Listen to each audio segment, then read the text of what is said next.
के दिन आज यहाँ इंद्रलोक से एक मैसेज जो है ज़बरदस्त तरीके से वायरल हो रहा है, जिसमें नमाज़ी नमाज़ पढ़ रहे हैं और नमाज़ जो सजदे में है, और एक पुलिस वाला जो कि चौकी इंचार्ज बताया जा रहा है, वो वहाँ लातों से उन पर लातें मारता है उनके। इसको किस तरह से देख रहे हैं? आपको नहीं लगता है इस पे कार्रवाई होनी चाहिए, और जो माहौल आपसी सद्भाव का बनाया जाता है, उसको खराब करने की इस तरह से कोशिश की जा रही है? जी गुलजार भाई, बहुत तकलीफ देने वाली खबर है ये जो न्यूज़ आई है। भी नमाज पढ़ते में इस तरह से लात मारना बहुत तकलीफ दे बात है, दिलों को बहुत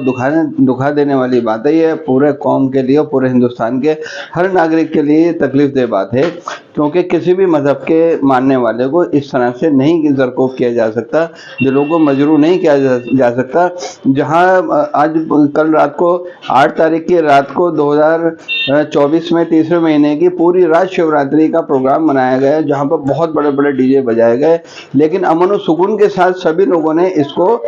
इसलिए अपने दिलों से मोहब्बत दी, हिंदू मुसलमानों ने सभी ने, कि एक प्रोग्राम शिवरात्रि का है, बड़ा प्रोग्राम है, लेकिन जुम्मे की नमाज का जो ये लात मारने का, इन्होंने नमाज के अंदर लात मारी गई है। बीट ऑफिसर जो एक तरह से इलाके को समझते हैं, इलाके के बल्कि एक परिवार का एक हिस्सा होता है बीट ऑफिसर भी, वो सभी को जानते हैं कि कहाँ पर नमाज होती है और कहाँ पर शिवरात्रि का प्रोग्राम होना है और कहाँ पर क्या चीज़ें होनी है। और अभी रमज़ान का महीना आने वाला है, मुकद्दस महीना, जिसके अंदर नमाजों की तादाद और भी ज़्यादा बढ़ जाती है। इससे पहले इस ऑफिसर ने इनके दिलों के अंदर क्या पकड़ा है, आखिर ऐसी क्या नाराज़गी और क्या दिलों के अंदर नफरतें पैदा हो रही हैं कि जो रक्षक हैं अगर वही भक्षक बन जाए तो क्या होता है। कानून के मुहाफिज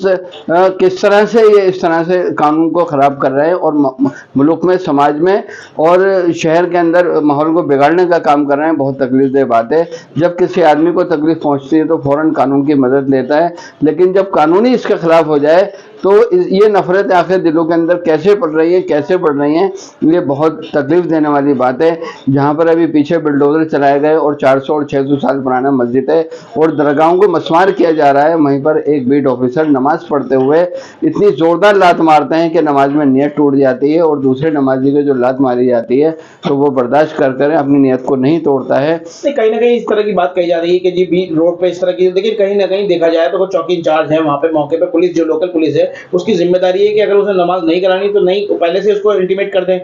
क्यों वहाँ तक ये नौबत आई?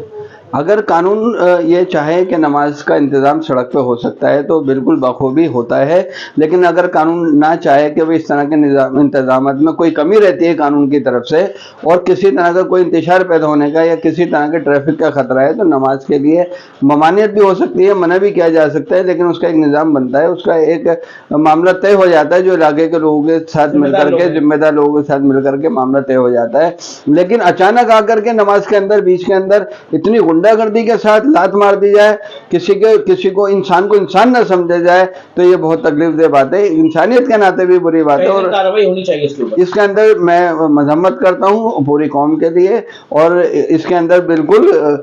कार्रवाई होनी चाहिए। जो कसूरवार लोग हैं या जिनके दिलों के अंदर नफरतें हैं, उनको इस तरह से निकाल देना चाहिए, नहीं रखना चाहिए। कानून चूँकि सबके लिए है, मैं सभी लोगों से गुजारिश करूँगा कि सब्र और तहम्मुल का साथ दें, और रमज़ानों की तैयारी का चूँकि सर पर है और बड़ी इबादत का एक मौका आने वाला है, तो इसमें माहौल को ख़राब ना होने दे, माहौल को बिगड़ने ना दे। और